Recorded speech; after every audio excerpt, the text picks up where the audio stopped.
அனைவருக்கும் வணக்கம். நாம இன்னைக்கு இந்த பதிவில் என்ன பார்க்க போறோம்னா, இன்றைய காலகட்டத்தில் நிறைய பேருக்கு இருக்கிற ஒரு பெரிய பிரச்சனை. நிறைய பேரை நிம்மதி இல்லாம தூங்க முடியாம வைக்கிற ஒரு பிரச்சனை, எதிர்மறை எண்ணங்கள். இந்த பிரச்சனையில இருந்து விடுபடணும்னு தான் நினைக்கிறேன், ஆனா முடியவே மாட்டேங்குது அப்படின்னு நீங்க நினைச்சீங்கன்னா இந்த பதிவு உங்களுக்கு பயனுள்ளதா இருக்கும். கடைசி வரைக்கும் பாருங்க. இப்போ கதைக்கு போவோம். முன்னொரு காலத்துல ஒரு ஜென் துறவி ஒரு கிராமத்துல வாழ்ந்துகிட்டு இருந்தார். அவர் அந்த ஊர்ல ஒரு சின்ன ஆசிரமம் அமைச்சு அங்க வர்ற மக்களுக்கு அவங்களோட பிரச்சனைகளுக்கு தீர்வும் உபதேசமும் கொடுத்துக்கிட்டு இருந்தார். அப்போ ஒரு நாள் அந்த ஊரை சேர்ந்த ஒரு மனிதர் துறவியை சந்திக்க வந்தார். வந்தவர் துறவியை வணங்கிட்டு, ஐயா, எனக்கு மனசு ரொம்ப குழப்பமா இருக்கு. எல்லா நேரங்கள்லயும் பலவிதமான எண்ணங்கள் ஓடிக்கிட்டே இருக்கு. என்னால கட்டுப்படுத்தவே முடியல. ரொம்ப கஷ்டமா இருக்கு. என் எதிர்மறை எண்ணங்களை கட்டுப்படுத்த ஏதாவது மந்திரம் இருந்தா சொல்லுங்க அப்படின்னு வேண்டிக்கிட்டாரு. அதை கேட்ட துறவி அந்த மனிதரை கொஞ்ச நேரம் கூர்ந்து கவனிச்சுட்டு அப்புறம் அவர்கிட்ட, இங்க பாருப்பா, நீ இன்னையிலிருந்து தினமும் தியானம் பண்ண ஆரம்பி. அப்படி தொடர்ந்து தியானம் பண்ணிக்கிட்டே வந்தா கொஞ்சம் கொஞ்சமா உன்னோட மனசு அமைதி பெறும் அப்படின்னு சொன்னாரு. அதை கேட்ட அந்த மனிதர் உடனே, ஐயா, தியானம் எல்லாம் பண்ண சொல்லாதீங்க. என்னால தியானம் எல்லாம் பண்ண முடியாது. ஏன்னா நான் தியானம் பண்ண முயற்சி பண்ணும்போது இன்னும் நிறைய எண்ணங்கள் வர ஆரம்பிக்குது.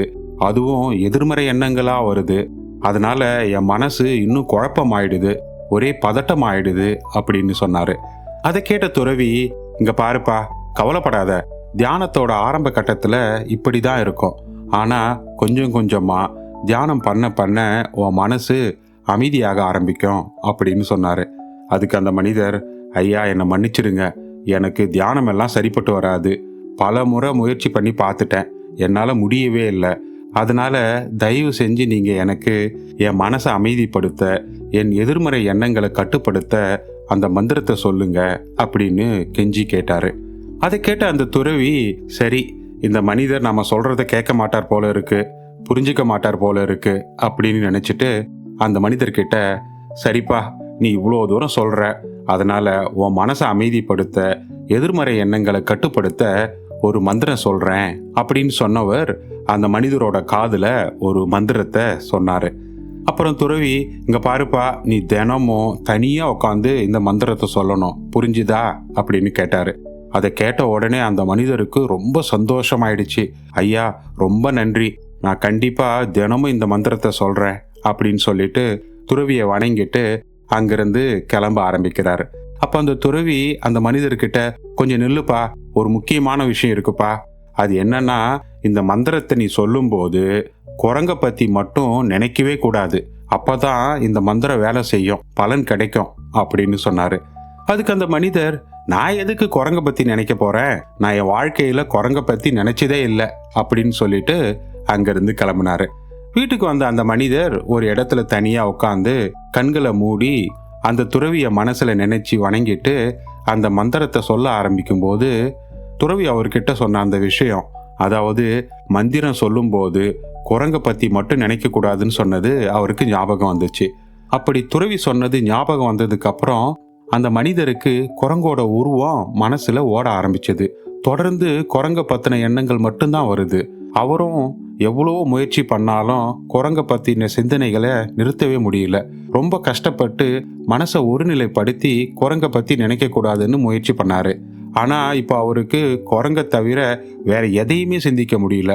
ரொம்ப சோர்ந்து போன அந்த மனிதர், ஏன் இந்த துறவி இப்படி சொன்னாரு? குரங்கு வந்து தொந்தரவு செய்யும்னு தெரிஞ்சும் அதை பத்தி ஏன் சொல்லணும்? வேற எந்த மிருகமும் என் மனசுல வரல, குரங்கு மட்டும்தான் ஏன் வருது அப்படின்னு ரொம்ப வருத்தப்பட்டார். சரி, இப்ப போய் குளிச்சுட்டு உடைய மாத்திக்கிட்டு மறுபடியும் வந்து மந்திரத்தை சொல்லி பார்க்கலான்னு நினைச்சவர் குளிச்சு முடிச்சுட்டு வேற ஒரு இடத்துல போய் அமைதியா உட்காந்து கண்களை மூடி மந்திரத்தை சொல்ல ஆரம்பிச்சார். அவ்வளவுதான். இப்ப போன முறையை விட ரொம்ப அதிகமான குரங்குகள் அவரோட எண்ணத்துல வருது. எங்க பார்த்தாலும் எதை பார்த்தாலும் குரங்கா தெரியுது. அவருக்கு பைத்தியமே பிடிச்சிடும் போல இருந்தது. வீட்டுல இருக்கிறவங்க முகத்துல எல்லாம் குரங்க பாக்குறாரு அந்த மனிதர். ராத்திரி எல்லாம் தூங்க முடியாம எப்போ விடியும் அப்படின்னு காத்துக்கிட்டு இருந்தவர் விடிஞ்சதும் முதல் வேலையா துறவி கிட்ட ஓடி போய், சாமி, நீங்க என்ன மந்திரம் கொடுத்தீங்க? நேத்து வரைக்கும் நான் குரங்க பத்தி நினைச்சதே இல்லை. ஆனா இப்போ என் மனசு முழுக்க குரங்க பத்தின நினைவுகளா இருக்கு. குரங்குகள் என்னை விடவே மாட்டேங்குது. தயவு செஞ்சு எனக்கு உதவி பண்ணுங்க. என் மனசை இந்த குரங்குகள் கிட்ட இருந்து விடுவீங்க அப்படின்னு கெஞ்சினாரு. அதுக்கு அந்த துறவி, சரி இப்போ கொஞ்ச நேரம் அமைதியா உட்காரு, மந்திரத்தை சொல்ல வேணாம், எதுவும் பண்ணாத, உக்காந்துக்கிட்டு மட்டும் இரு அப்படின்னு சொன்னாரு. அந்த மனிதரும் அமைதியா உட்காந்து மந்திரத்தை பத்தி எதுவும் நினைக்காம மந்திரத்தை சொல்லாம அமைதியா உட்கார்ந்துருந்தாரு. என்ன ஆச்சரியம்னா, இப்ப அவருக்கு குரங்க பத்தின எண்ணமோ சிந்தனையோ எதுவுமே வரல. எல்லாம் சரியா போச்சு. இப்ப ஆச்சரியத்தோட அந்த மனிதர், சாமி இது எப்படி சாத்தியம், கொஞ்சம் தெளிவுபடுத்துங்க அப்படின்னு கேட்டாரு. அதுக்கு துறவி அந்த மனிதர்கிட்ட, இங்க பாருப்பா, முதல்ல நீ நம்ம மனசோட இயல்பை நல்லா புரிஞ்சுக்கணும். எப்ப நாம ஒரு விஷயத்தை பத்தின எண்ணங்கள் வரக்கூடாதுன்னு நினைக்கிறோமோ, நம்ம மூளை அதை பத்தின எண்ணங்களை தான் அதிகமா உண்டாக்கும். நீ எவ்வளவுக்கு எவ்வளவு ஆழமா ஒரு விஷயத்தை பத்தி நினைக்க கூடாதுன்னு நினைக்கிறையோ, அந்த அளவுக்கு வீரியமா அந்த விஷயத்தை பத்தி நம்ம மூளை எண்ணங்களை உருவாக்கும். நம்ம வாழ்க்கையில பார்த்தோம்னா, நம்ம மனசு ஒரு குரங்கு மாதிரி கண்டபடி இங்கேயும் அங்கேயும் தாவிக்கிட்டே இருக்கும். இந்த குரங்கு மனசை கட்டாயப்படுத்தி நிறுத்தணும்னு நினைச்சா முடியவே முடியாது.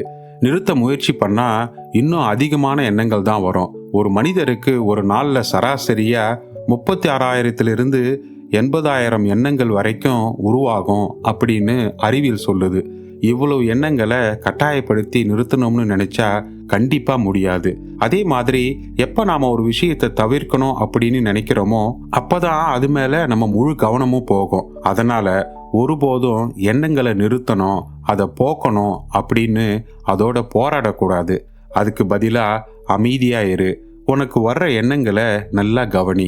எண்ணங்களை கவனிக்க அமைதியா உட்காந்து தியானம் பண்ணு.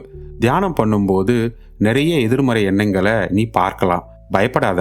வீட்டை சுத்தம் செய்யும் போது நிறைய குப்பைகள் வெளியில வர்ற மாதிரி தியானம் பண்ணும்போது வர்ற எதிர்மறை எண்ணங்களை ஒரு குப்பையா மட்டும் பாரு. அதே மாதிரி அந்த எண்ணங்கள் எல்லாம் உண்மை இல்லை, அதெல்லாம் ஒரு பிம்பம்தான் அப்படிங்கிற உண்மையை நல்லா புரிஞ்சுக்கணும். உனக்கு வர்ற எண்ணங்கள் எல்லாம் உனக்கு கெடுதலை உருவாக்கும் அப்படிங்கிற பயத்தை விட்டுடு.